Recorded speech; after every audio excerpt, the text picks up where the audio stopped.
Merci de nous rejoindre pour l'actualité de cette mi-journée. Le Burkina face à l'insécurité et à l'extrémisme violent. La solution selon le CGD, renforcer la coopération entre les forces de défense et de sécurité et la population burkinabé à travers la prise en compte de la participation citoyenne dans nos politiques de sécurité. À suivre dans ce journal. Vous le savez, le coton conventionnel est de retour après plusieurs années d'expérimentation du coton à base d'OGM. Comment la Sofitex a réussi à convaincre les cotonculteurs et à quel prix? Explication tout à l'heure. L'actualité internationale nous conduira en Gambie pour le retour de Adama Barrow hier jeudi. Après plus d'une semaine de refuge au Sénégal, à son arrivée à l'aéroport, il a été accueilli par des milliers de Gambiens en liesse. Mesdames et messieurs, bienvenue. Mais tout d'abord, voilà une bonne nouvelle pour les ménages vulnérables du Nord et du Centre-Ouest, toujours en attente du financement additionnel du projet Filets sociaux. La Banque mondiale vient de mettre près de 3 milliards de francs CFA à la disposition du gouvernement burkinabé. La signature de convention de ce don est intervenue ce matin à Ouagadougou. Le compte rendu de Moussa Ouedraogo et Fanta Kando avec la voix de Yolande Lompo. Par ces signatures, la Banque mondiale octroie à l'État burkinabé environ 3 milliards de francs CFA. Ce montant vient renforcer le financement additionnel du projet Filets sociaux. Et sont concernés par ce don la région du Centre-Ouest ainsi que certaines provinces de la région du Nord du Burkina. Il a commencé depuis 2015 et il était initialement doté de 50 millions de dollars. Ce projet vise à appuyer les efforts du gouvernement. Le projet Filets sociaux soutient les ménages les plus pauvres et vulnérables des villages du Burkina. Ce soutien intervient dans l'accroissement des activités génératrices de revenus des bénéficiaires. Il s'agira pour nous de renforcer donc le passage à l'échelle au niveau du Burkina, des actions que nous menons déjà à travers le ministère de la Femme, de la Solidarité nationale et de la Famille avec l'appui de la Banque mondiale. Nous avons donc une cartographie des 13 régions par ordre de priorité et donc nous évoluons en fonction de ces priorités. En plus de ce transfert monétaire, la Banque mondiale s'engage à apporter aux bénéficiaires d'autres mesures d'accompagnement, notamment de petites subventions et une assistance technique. Un autre ouf de soulagement, c'est du côté de Fada, dans la région de l'Est. Pour que les examens sanguins se fassent sur place, le Japon entend injecter 40 millions de francs CFA pour renforcer le plateau technique du laboratoire d'analyse du centre Betani de Fada Nkrumah. La signature du contrat du don avec Roger Kam et Estelle Judith Assagouba. Le Japon, à travers sa représentation diplomatique, apporte son appui financier au centre médical Betani de Fada Nkrumah. Une assistance financière matérialisée ici par la signature d'un contrat de don d'une valeur d'environ 40 000 francs CFA. Un montant destiné à l'exécution du projet d'aménagement de l'équipement du dit centre. Il a été porté à la connaissance de l'ambassade que le centre médical Betani dispose d'un laboratoire d'analyse médicale. Mais les appareils qui sont utilisés pour l'analyse de sang sont devenus vétustes et ne permettent plus d'avoir les résultats rapides. Cette somme va permettre aux bénéficiaires d'acquérir des appareils de laboratoire constitués d'un automate d'hématologie avec système d'analyse des fluides corporels et d'un automate d'hémostase. Ce sont des appareils qui nous permettront de faire plus d'examens et des examens performants. Ce geste s'inscrit dans le cadre du programme d'aide financière du gouvernement japonais intitulé « Don aux micro-projets locaux contribuant à la sécurité humaine ». Le diplomate japonais invite les bénéficiaires à en faire bon usage tout en mettant en pratique le concept Kaizen. C'est un concept japonais qui consiste à appliquer les 5 règles: ranger, ordonner, nettoyer, rendre propre et être discipliné. Extrémisme violent, insécurité, comment le Burkina pourrait y faire face? De l'avis du Centre pour la gouvernance démocratique, il faudra tout de suite renforcer la coopération entre les forces de défense et de sécurité et la population burkinabé. La prise en compte de la participation citoyenne dans nos politiques de sécurité était d'ailleurs au centre de la conférence publique initiée hier par le CGD. Plus de précisions avec Paul-David Bambara, Dimitri Badini et Zoubaviel Dabiré. La participation citoyenne est un impératif dans la lutte contre l'insécurité. Et le CGD, le Centre pour la gouvernance démocratique, s'inscrit dans la dynamique de sensibilisation à travers cette conférence. Il s'agit pour ces acteurs de la société civile d'apporter leur contribution aux débats actuels sur la problématique. Nous avons voulu justement réfléchir à cette participation-là, à la politique de sécurité, en nous appuyant sur un élément très simple qui est le décret qui met en place justement la police de proximité. L'insécurité humaine et l'extrémisme violent sont deux thèmes disséqués au cours de cette conférence par le professeur Augustin Loada. Pour le communicateur, la participation des citoyens dans la mise en œuvre d'un plan de sécurité efficace est indéniable. Aujourd'hui, il y a eu une inflexion dans la conception que nous avons aujourd'hui, en tout cas de la politique de sécurité, avec le concept de gouvernance, la participation des citoyens à la mise en œuvre des politiques publiques, y compris la politique de sécurité. Quant au commissaire de police Roger Ouedraogo, il s'est étalé sur la police de proximité. Pour une collaboration efficace entre forces de sécurité et population, dit-il, de nouvelles mesures sont mises en place. Le nouveau dispositif prévoit donc la définition essentiellement de deux structures principales. Nous avons les structures communautaires de sécurité qui vont être créées donc, sur la base du régime juridique qui régit les associations. Et Roger Ouedraogo de conclure que l'adhésion totale des forces d'autodéfense à ce nouveau dispositif nécessite encore des sensibilisations sur le terrain. Bobo Dioulasso, capitale économique, l'on y est depuis hier pour le renforcement des capacités des acteurs économiques sur les innovations fiscales relatives à la loi de finances gestion 2017 et à la commande publique, car en la matière, il y a bien d'opportunités à saisir, ce qui contribue également à l'amélioration du climat des affaires. Moumouni Barou. Les acteurs du monde des affaires, des entreprises, sont à l'école d'information. Comme module, ils prennent connaissance des innovations et modifications fiscales de la loi de finances gestion 2017 d'une part et la nouvelle loi sur la commande publique d'autre part. Il y a pas mal donc, de mesures qui ont été consacrées par le législateur dans le sens de renforcer l'efficacité de la commande publique. Alors au nombre desquelles je dirais qu'on a la réduction des délais imposés aux acteurs dans le sens d'une plus grande célérité. La loi institue également des sanctions, des infractions spécifiques donc définies pour régir la commande publique, et cela dans le sens d'assainir davantage le milieu. Sensibiliser et mieux informer, ces acteurs de l'économie saisissent les opportunités de la nouvelle loi de finances gestion 2017. Nous étions dans un espace CISCOA et puis l'État a pris des engagements avec l'OADA. On s'est retrouvé dans une situation où coexistaient deux référentiels comptables et alors bon, les contribuables, les opérateurs économiques ne savaient pas à quel référentiel comptable il fallait faire.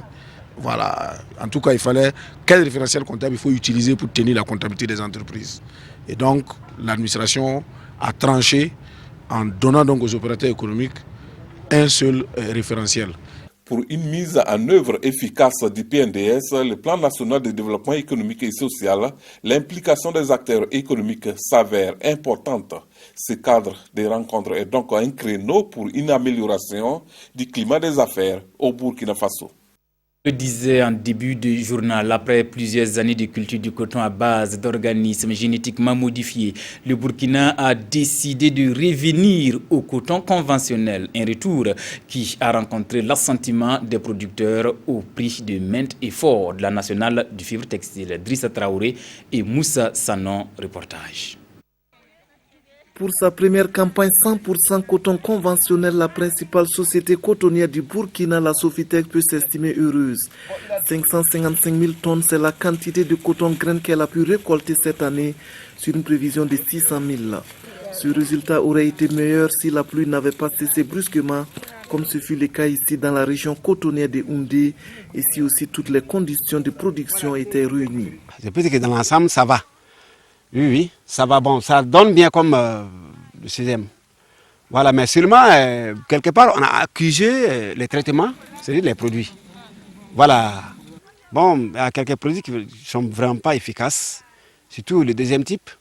En tout cas, un peu partout, les gens ont accusé le produit. Puisque vous traitez, mais vraiment, les chenilles, on est que les chenilles ne meurent pas. À l'image de cet homme, tous les agriculteurs ont adhéré cette année au mot d'ordre de la Sofitex, à savoir produire 100% de coton conventionnel. Nous avons constaté que la majorité des producteurs ont augmenté même leur superficie par rapport à la campagne antérieure, ce qui veut dire qu'ils ont compris en tout cas la nécessité de changer et ils ont suivi notre mot d'ordre.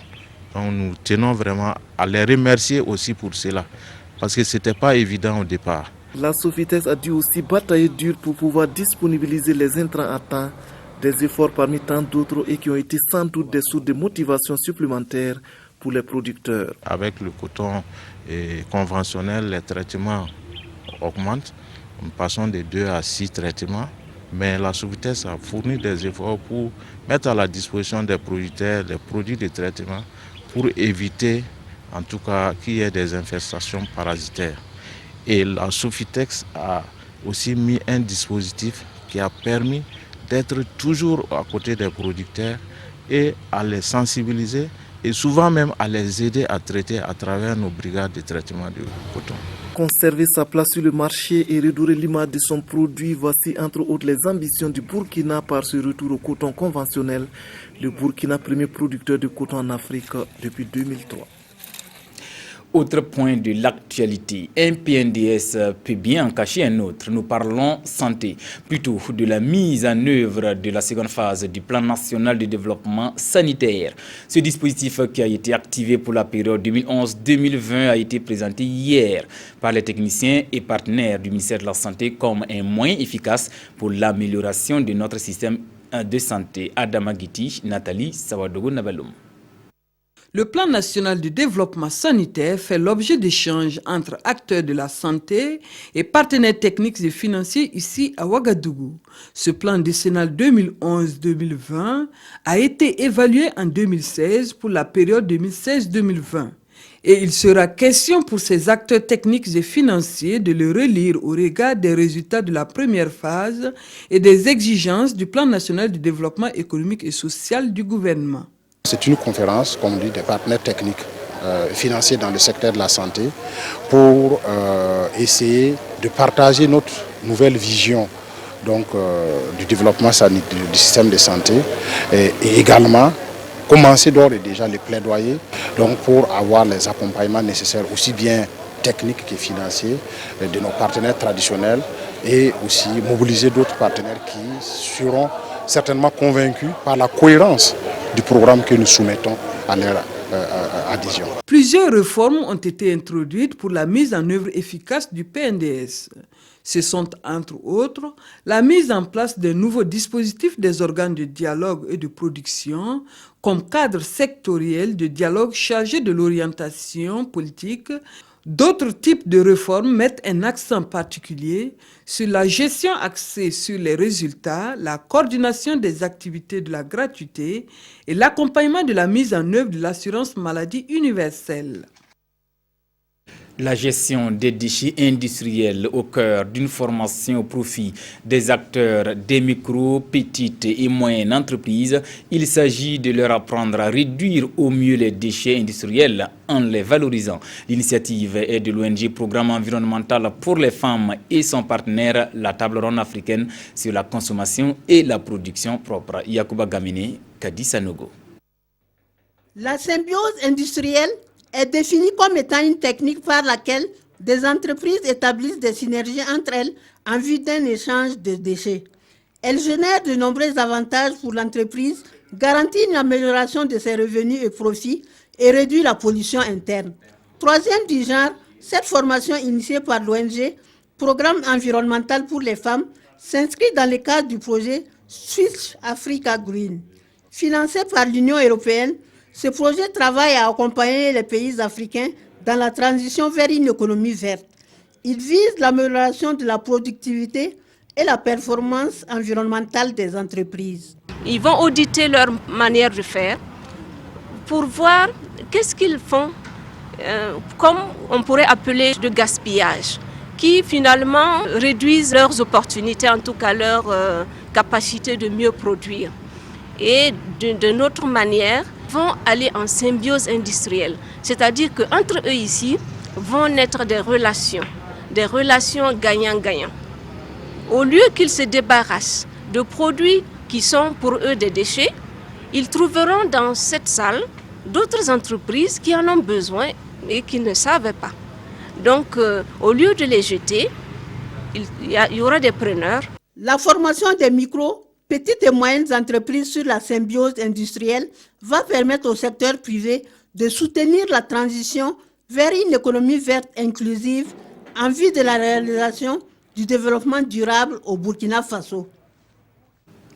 Kadissa Nogo, parlons à présent cinéma avec le tout nouveau né du réalisateur Ni Bienga Kafando. Entre émotion, tromperie, criminalité et enquête, rencontre fatale. Ce long métrage d'une 34 minutes, fruit d'une collaboration entre jeunes cinéastes de l'ISIS, a été projeté pour la première fois hier jeudi. Daouda Ouattara et Bouma Ernest Nebi, reportage. La scène se déroule à Ouagadougou. Un vice-président d'une banque complote avec une fille qui travaille dans un bar dans le but de détourner de l'argent de sa banque.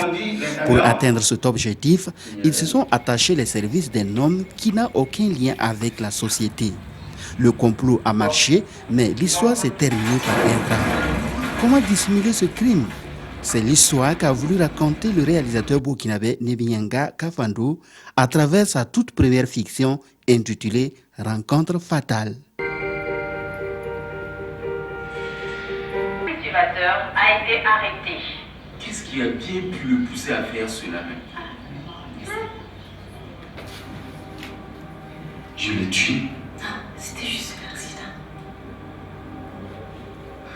Un long métrage réalisé au Burkina et qui met à nu l'état d'une société en proie à la criminalité. Pour vraiment montrer à tel point aujourd'hui, et les jeunes, vraiment, il faut que les portes s'ouvrent pour eux. Nous sommes jeunes et voilà pourquoi nous avons voulu lancer ce message-là pour dire à la jeunesse, il est temps aussi de se prendre en main, d'oser eux-mêmes et de ne pas forcément s'attendre à ce que toutes les portes s'ouvrent. Le film n'est pas en compétition pour la 25e édition du FESPACO, mais sera projeté dans les salles de ciné au Burkina et à l'extérieur très prochainement. Et puis dans l'actualité internationale, le retour triomphal de Adama Barrow, le président élu de la Gambie, après plus d'une semaine de refuge au Sénégal. Espoir de nombreux Gambiens épuisés par les 22 ans de pouvoir de Yaya Jammeh. À son arrivée hier à Banjul, le président Barrow, sous escorte des forces de la CEDEAO, a été accueilli par une foule en liesse. Suivons. Adama Barrow est de retour en Gambie. Le nouveau président gambien est arrivé ce mardi à Banjul en provenance de Dakar au Sénégal. Barrow y avait trouvé refuge alors que son prédécesseur Yaya Jammeh refusait de lui céder le pouvoir. Tout de blanc vêtu, le nouveau premier citoyen gambien a été reçu par plusieurs cadres de la coalition qui l'a porté au pouvoir et le corps diplomatique. Des milliers de Gambiens l'ont acclamé tout au long du parcours qui le menait à son domicile. Je suis très heureux aujourd'hui parce que nous recevons notre nouveau président, le président Adama Barrow. Nous nous attendons à ce qu'il crée beaucoup d'emplois pour les jeunes, pour que le taux d'emploi puisse augmenter et augmenter encore. Je suis ici pour souhaiter la bienvenue à mon président. Nous sommes très heureux de recevoir le président de la 3e République de Gambie qui est Adama Barrow. Aujourd'hui, c'est notre jour le plus heureux. Vainqueur de la présidentielle du 1er décembre dernier, Adama Barrow a été contraint de prêter serment le 19 janvier à l'ambassade de Gambie à Dakar du fait de l'obstination de Jammeh de vouloir s'accrocher au pouvoir. Sous la pression de la CEDEAO, l'ancien homme fort de Banjul s'est exilé en Guinée équatoriale, laissant son successeur un pays exsangue. Ce mardi, le nouveau président a demandé aux troupes de la CEDEAO venues le protéger de rester dans le pays pendant 6 mois. On referme cette édition avec la revue de presse. C'est demain que débutent les quarts de finale de la Coupe d'Afrique des Nations de football Gabon 2017. Premier match de cette phase Burkina-Tunisie. Deux équipes qui s'étaient croisées, vous vous rappelez, à la même étape de la compétition. C'était en 98. C'est ce qui a été largement commenté dans les parutions du jour. La revue de presse avec Vincent Kendrebiogo. Quart de finale de la CAN 2017 demain samedi. C'est une affiche qui nous rappelle Burkina 98, nous indique l'observateur Palga. Le Burkina Faso contre la Tunisie et il faut rééditer l'exploit. En 98, le match s'était terminé sur un score d'1 but partout et c'est après les tirs au but que les étalons avaient eu raison des Aigles de Carthage avec 8 tirs marqués contre 7.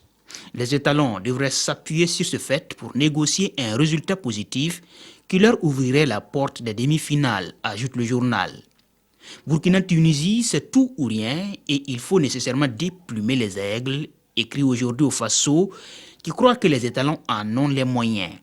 Une écurie forte de son avantage psychologique, de son mental et de la solidarité agissante, commande ce journal. Le pays fait une analyse des forces et faiblesses des deux équipes. Les Tunisiens font preuve d'un bon collectif et sont prolifiques en but. 6 buts marqués en phase de poule, mais présentent une défense perméable, 5 buts encaissés dans la même phase, souligne le journal. Voilà qui doit intéresser les étalons qui, en plus de la bonne défense, ont un atout offensif qui ne devrait pas peiner à se concrétiser. Alors, il faut rester concentré. Il faut aussi compter avec le 12e homme, toujours dans le pays. Les supporters, plus que mobilisés, s'activent dans leur quartier général. Et avec eux, leur marabout, rapporte Sidoya. Un marabout qui croit connaître déjà l'essentiel de la CAN 2017. Pas de doute, la coupe ira au Burkina Faso, affirme-t-il dans les colonnes du journal.